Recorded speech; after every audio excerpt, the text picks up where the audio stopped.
तुम्हारा सिर्फ वक्त आया है, हमारा दौर आएगा।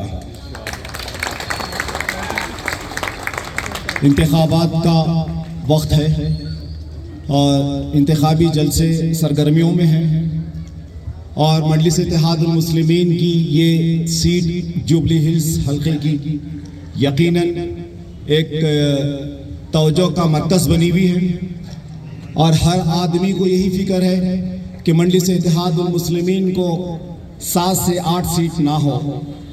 ये आपकी रियासत की हुकूमत भी यही चाहती है, मरकज़ी हुकूमत भी यही चाहती है और दुश्मनों की तादाद तो अल्हम्दुलिल्लाह कमी नहीं है। हर महीना हर बरस दुश्मनों की तादाद बढ़ते जा रही है, मगर ये नहीं मालूम कि मजलिस इत्तेहादुल मुस्लिमीन की जिद्दोजहद कोशिशों का सफ़र 1980 में शुरू हुआ जुबली हिल्स हल्के की सीट को हासिल करने के लिए। जब हमारे यहाँ पर कॉप्शन मेंबर थे जानी मियाँ साहब, जब भी मजलिस इत्तेहादुल मुस्लिमीन जुबली हिल्स हल्के की सीट को जीतने के करीब आई या हासिल करने की कोशिश की तो कभी टीडीपी बीजेपी करीब आकर मंजिल को ख़राब कर दी, कभी बीआरएस गवर्नमेंट आई बीच में जो हमको कामयाबी नहीं मिली। मगर इस बार नकीब मिल्लत बैरिस्टर साहब और हबीब मिल्लत अकबरुद्दीन अवैसी साहब ने ये ऐलान कर दिया मामू को कि जुबली हिल्स की सीट की तरफ आंख भी उठाकर देखना नहीं चाहिए। ये सीट इस बार मजलिस इत्तेहादुल मुस्लिमीन ना सिर्फ लड़ रही है बल्कि इंशाअल्लाह ताला जीत कर बताएंगे इंशाअल्लाह ताला। पता नहीं जब भी जुबली हिल्स की कामयाबी और हम 2 बालिश के फासले पे होते कुछ ना कुछ एक आफत बीच में आ जाती है और पता नहीं किस तरीके से कहां से उड़कर आए ये कप्तान बीच में नहीं मालूम।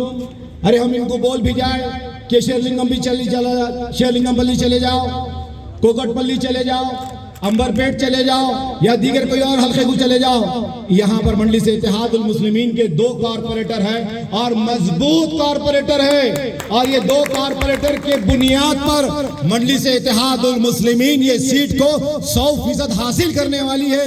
कप्तान तुम हमारे पैरों में मत आओ, मगर कप्तान की पीठ खुजा रही है। इतना समझाने के बाद, इतना बोलने के बाद अच्छे अंदाज से समझाए, शाहाना नफीस अंदाज से समझाए कि कप्तान तुम यहां से नहीं जीत सकते, तुम्हारा सियासी कैरियर खत्म हो जाएगा।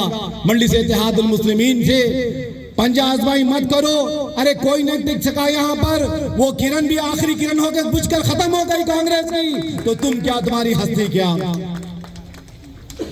ये साहब पहले मेंबर ऑफ पार्लियामेंट थे उत्तर प्रदेश के मुरादाबाद के, जिस तरीके से वहां पर काम किए पूरे हिंदुस्तान का कोई मेंबर ऑफ पार्लियामेंट वैसा काम नहीं किया जैसा कप्तान ने काम किया। 5 साल में 5 बार पार्लियामेंट को नहीं गए, 5 साल में कभी 5 बार हल्के में नहीं आए। वहां की आवाम दुआएं दे रही है, कोस रही है कि ऐसा मेंबर ऑफ पार्लियामेंट अल्लाह दुश्मन को ना दे जो मुरादाबाद के लोगों को नसीब हुआ। तलाशे गुमशुदा के पोस्टर लगाए गए, कहाँ है अजहरुद्दीन, कहाँ है हमारा मेंबर ऑफ पार्लियामेंट। मगर ये साहब को ऐश और आराम की जिंदगी चाहिए।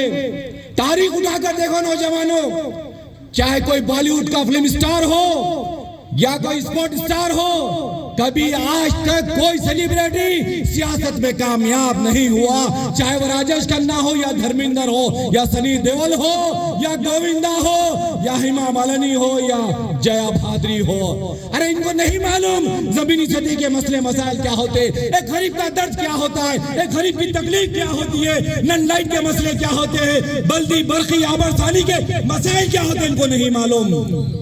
इनके ऐशोराम की जिंदगी में इनके दिमाग में कोई बिठा दिया कि तुम जुबली हिल्स से जीत जाएंगे, कांग्रेस हुकूमत बना लेंगी, तुमको मिनिस्ट्री मिल जाएंगी, लाल बत्ती की गाड़ी 2 गनमैन ले लेके तुम ऐशोराम की जिंदगी गुजारेंगे। ये मुमकिन नहीं है जुबली हिल्स में। मेरे भाई ये जुबली हिल्स में मुमकिन नहीं है। और इनके अय्याशी के कारनामे मैं किसी जातियत पे जाना नहीं चाह रहा हूँ। अखबारात गवाह है, न्यूज़पेपर गवाह है कि कप्तान के अय्याशी के कारनामे और तरीके क्या क्या रहे। अरे इनको नहीं मालूम गरीब का दर्द, गरीब की मुश्किल, गरीब की तकलीफ। अरे आज आपके दरमियान में बरसों बरस के बाद मंडी से इत्तेहादुल मुस्लिमीन जिद्दोजहद कर रही है, कोशिश कर रही है यहाँ से जुबली हिल्स से अपने उम्मीदवार को कामयाब करे। और यकीनन राशिद फराज साहब एक बेहतरीन कारपोरेटर है। हैदराबाद, ग्रेटर हैदराबाद के जितने 42 कारपोरेटर मंडी से इत्तेहादुल मुस्लिमीन के और पूरे हैदराबाद के जितने कारपोरेटर से सुम्मे जाबाज कारपोरेटर साबित हुए राशिद फराज साहब। इन्होंने अपनी जान की परवाह नहीं करी। बरसती हुई बारिश में, चिल्लाती हुई धूप में, कोविड के मारामारी में, अरे भाई भाई के करीब नहीं जा रहा था, बाप बेटे के करीब नहीं जा रहा था, बेटा बाप के करीब नहीं जा रहा था, पड़ोसी पड़ोसी का सलाम नहीं ले रहा था। अपनी जान की परवाह ना करते हुए राशिद फराज साहब अपनी जान की बाजी लगाकर ऑक्सीजन के सिलेंडर लेके आपके शेखपेट के हलके में फिरते रहे, फिरते रहे, फिरते रहे। अरे ये ऐसे कारपोरेटर्स को, इनकी कोशिशों को लाखों सलाम, इनके जज्बे को सलाम, इनकी जुस्तजू को सलाम। ये जीते भी तो आपके हैं, अगर खुदा ना खास्ता नहीं भी तो ये आपके ही कारपोरेटर हैं। आज मंडी से इत्तेहादुल मुस्लिमीन जीत कर यहाँ से कामयाब होने के मौकूफ में है। बैरिस्टर असदुद्दीन अवैसी साहब का खैर मकदम है। असदुद्दीन अवैसी साहब आ चुके हैं। बुलंद नखीब मिल्लत बैरिस्टर असदुद्दीन अवैसी, मंडी से इत्तेहादुल मुस्लिमीन। शुक्रिया, खुदा हाफिज़, वाखिर दवाना अल्हम्दुलिल्लाहि रब्बिल आलमीन। जिंदाबाद, जिंदाबाद, जिंदाबाद, जिंदाबाद।